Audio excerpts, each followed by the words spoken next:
Hello everyone, how you all are. I hope you all are well. आज की video में हम दो मात्राओं को अभ्यास करेंगे, उनकी पहचान करेंगे और उनकी ध्वनि के बारे में हम पूरा डिस्कशन करेंगे। तो जो दो मात्राएं हैं वो अंग की मात्रा और आहा की मात्रा है। मैंने आपको ये बात कई बार बताई है कि जो मात्राएं होती हैं वो स्वरों की ध्वनि होती हैं जो व्यंजनों के साथ मिलकर एक महत्वपूर्ण और अर्थपूर्ण शब्द का निर्माण करती हैं। तो जो हमारे स्वर होते हैं उनमें एक अंग होता है अंग और दूसरा होता है आहा। तो आज हम उन मात्राओं के बारे में डिस्कशन करेंगे, ठीक है। तो चलिए वीडियो को स्टार्ट करते हैं। अंग की मात्रा वाले शब्द में आप, जैसा कि आपको याद होगा, जब आप वर्णमाला लिखते हैं तब आप एक स्वर लिखते हैं इस तरह से, ठीक है। तो ये अंग की मात्रा होती है और इसकी जो ध्वनि होती है वो अंग होती है, ठीक है। कुछ शब्दों को हम देखते हैं, जब भी हम किसी शब्द में अंग की ध्वनि आती है तो हम उस शब्द पर इस तरीके की डॉट का यूज करते हैं। जैसे कि आपकी मम्मा के माथे पे बिंदी लगी होती है, बिल्कुल वैसी ही डॉट हम यूज करते हैं। ओके, तो जैसे कि अगर हम का पे बोलेंगे कंग, तो आप देखिए अगर का पे साउंड आ रही है कंग, तो हम बोलेंगे, यहाँ का है उस पर हम अंग की मात्रा लगा देंगे, यानी ये हो जाएगा कंग।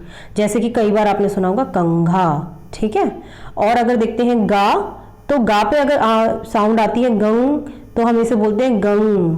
क्या बोलते हैं? गंग गा, ठीक है। गंगा आपने कई बार सुना होगा। This is our national river. आपको पता होगा कि गंगा हमारी नेशनल रिवर है, ठीक है। तो अगर किसी भी वर्ण पर अगर अंग की साउंड आ रही है तो आपको बिना सोचे समझे सीधे उस पर अंग की मात्रा का प्रयोग करना होगा। और अंग की मात्रा होती है एक छोटा सा शून्य कह सकते हैं, या आप इसे एक बिंदी या बिंदु कह सकते हैं, जो कि शब्द के ऊपर लगाया जाता है। चलिए कुछ शब्दों पर बिंदु को लगा के देख लेते हैं। अगर का पे बिंदु लगाना होगा तो यहाँ ऊपर लगाएंगे, गा पे लगाना होगा तो इस तरह, ठीक है, एक बिंदु। ना पे, ठीक, र पे,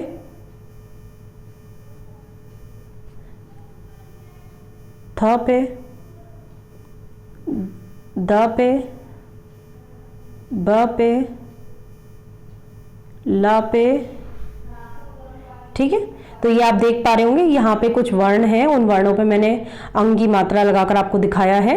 अब हम कुछ शब्दों का अभ्यास कर लेते हैं जिससे आपको बिल्कुल क्लियर हो जाए कि जब मात्रा होती है तो वो क्या उसकी साउंड होती है, क्या उसकी ध्वनि होती है।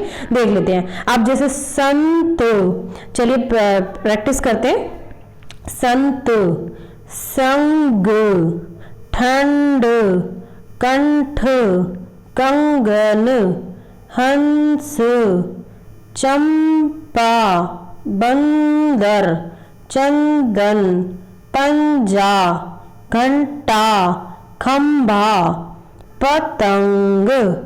आप देख रहे होंगे यहाँ पे 4 रोज है। फर्स्ट रो में जो बिंदी लगी है, यानी जो अंग की साउंड आ रही है, वो पहले वाले वर्ण पर आ रही है। 2 वर्णों वाले शब्द हैं और एक वर्ण इसमें 3 वर्णों वाला भी है एक शब्द। तो उसमें ये पहले वाले वर्णों पर मात्रा आ रही है, यानी कि संत। दूसरा वाला जो वर्ण है या तीसरा वर्ण है उस पर कोई मात्रा नहीं आ रही है, पहले वर्णों पर ही ये मात्रा लगाई गई है। दूसरी वाली रो में आप देखेंगे कि इसमें एक एक्स्ट्रा मात्रा और दे रखी है, जैसे आ की मात्रा दे रखी है पंजा, घंटा और खंबा में, और पहले वाले वर्णों पर अंग की साउंड आ रही है। अब थर्ड रो में जाते हैं।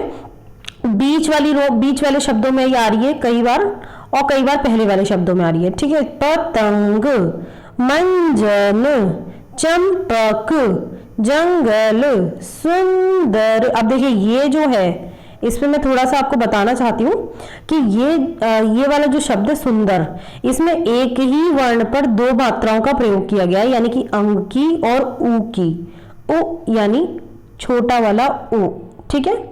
उ से उल्लू, वो वाला वर्ण या इसमें वो वाली मात्रा इसमें यूज की गई है, और इसमें अंग की मात्रा भी यूज की गई। तो कई बार ऐसा भी होगा कि जब एक ही वर्ण पे आपको एक साथ 2 मात्राएं सुनाई देंगी, तो उस कंडीशन में आपको दोनों मात्राओं को समझना होगा, पहचानना होगा, उनकी ध्वनि को रिकॉग्नाइज करना होगा और मात्राओं को प्लेस करना होगा बिल्कुल सही तरीके से, ठीक है। तो ये यहाँ पर आप देख पा रहे हैं, इस एक्सेप्शनल यहाँ पर ये केस है इस वाले में, और इसको आपको अच्छे से समझ लेना है कि अगर आपको एक ही वर्ण पे 2 मात्राएं सुनाई दे रही है तो आपको दोनों लगानी है, ठीक है। अब आगे देख लेते हैं। मंदिर, मंदिर, ठीक है।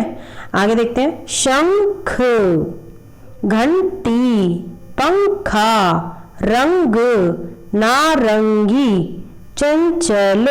समझ पा रहे हैं आप इसको? ठीक है, तो ये आपकी अंग की मात्रा के शब्द थे जो आपने बहुत अच्छे से समझे आज, और मैं आपको इसके लिए बेस्ट ऑफ लक बोलना चाहूंगी कि आप बहुत अच्छे से पढ़ाई कर रहे हैं and I am very happy with your performance. Okay, चलिए आगे देखते हैं। अब ये हो गई आपकी अंग की मात्रा। अब हम पढ़ते हैं आहा की मात्रा की तरफ। ठीक है, तो आहा की मात्रा, एक वर्ण आपका ये भी होता है, एक आपका स्वर ये भी होता है आहा। ठीक है, तो जैसा कि अब मैं इसको बोल रही हूँ, वहां मैं बोल रही थी अंग, तो वही साउंड आपको वर्णों पे सुनाई देती थी, और तभी आप एक छोटी सी बिंदी या बिंदु या फिर एक सर्कल या स्मॉल डॉट ऊपर स्वर्णों के ऊपर लगाते थे। यहीं पर आपको सुनाई दे रहा है आहा। क्या सुनाई दे रहा है आपको? आहा सुनाई दे रहा है। तो जो आहा आपको सुनाई दे रहा है उसे आप इजीली इस तरह से समझ सकते हैं कि आहा अगर आपको सुनाई देगा तो आपको आहा की मात्रा लगानी, और उसका साइन होता है ये, यानी कि वर्ण के बाद यानी व्यंजन के बाद 2 डॉट लगानी है, यानी कि वर्ण बना हुआ है उसके राइट हैंड साइड पर आपको ये डॉट्स ऊपर नीचे प्लेस करनी है, 1 और 2 डॉट्स है, इसका मतलब है आहा। आप देख लेते हैं कि अगर ये कुछ शब्दों पे लगती हैं तो कैसे कैसे उनकी ध्वनि आती है। अब जैसे हम ग की बात करें, गा पर अगर हम इसे लगाएंगे तो हो जाएगा गहा। ओके, ना पर लगाएंगे तो हो जाएगा ये नहा। ठीक है, और देख लेते हैं, त पर लगाएंगे तो हो जाएगा तह। ठीक है, आप समझ पा रहे होंगे। ओके, तो आहा व्यंजन की ध्वनि प्लस आहा की ध्वनि दोनों मिलके आहा वाली साउंड आपको सुनाई देगी, और जिस वर्ण पे लगेंगी उस वर्ण के ध्वनि के साथ आहा की मात्रा जो है उसकी ध्वनि मिक्स हो जाएगी, और आपको एक साथ 2 मात्राएं उस समय पे दो ध्वनियां एक तरफ सुनाई देंगी। एक तो उस व्यंजन की ध्वनि होगी जिस पर आहा लगा होगा, और एक आहा की अपनी ध्वनि होगी। ठीक है, तो अब देख लेते हैं, कुछ वर्ड्स देख लेते हैं सिंपली कि जैसे यहाँ लिखा हुआ है छ, तो इसको क्या पढ़ेंगे? छ। अगर एग्जाम्पल ले लीजिए कि यहाँ से ये रिमूव कर दी जाए, ठीक है, तो ये क्या है? छ। क्या है ये? छ। और अगर इसमें ये बिंदियां लगी हुई हैं यानी कि आहा की मात्रा लगी है तो ये छह है। क्या है? छह।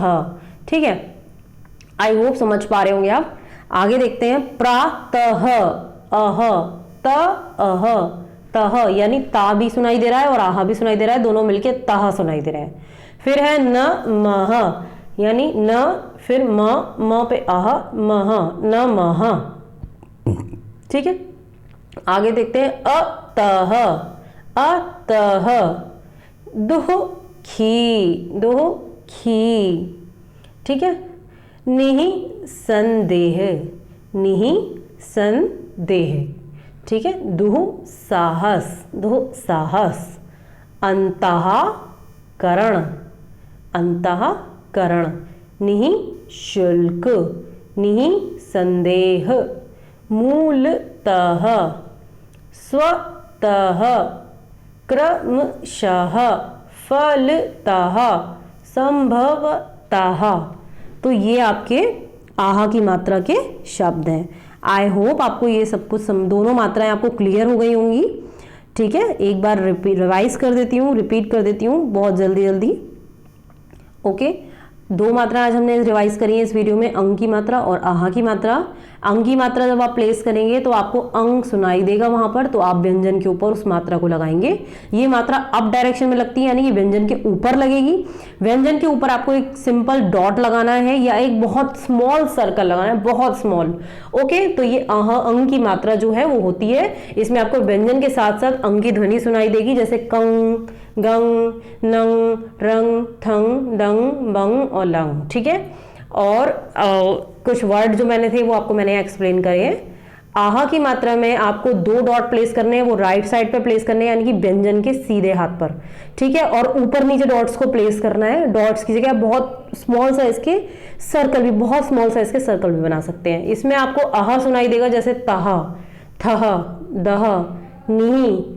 ठीक है, तो ये आपको सुनाई देगा, तो आप उस व्यंजन पे इसको प्लेस करेंगे। अब यहाँ पर देखिए, मैंने जैसा कि आपको बताया कि 2 मात्राएं जब होती हैं एक शब्द पे, तो यहाँ पे भी आपको इसका एग्जाम्पल देखने को मिल रहा है कि जब 2 मात्राएं यहाँ हैं, तो ये देखिए, ना ई की मात्रा भी है, ई, नी, और आहा की मात्रा भी है, तो ये हो गया नीही। क्या हो गया? नीही। तो आपको दोनों मात्राएं सुननी है। अगर किसी एक्सेप्शनल किसी भी पर्टिकुलर वर्ड पर आपको दो मात्राएं सुनाई देनी है तो दोनों मात्रा आपको लगानी है।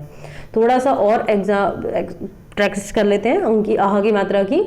तो आहा की मात्रा में अतः भी होता है, अतः एक शब्द है, पुनः, नमः, छः, फलतः, शनः, शनः, परिणामतः।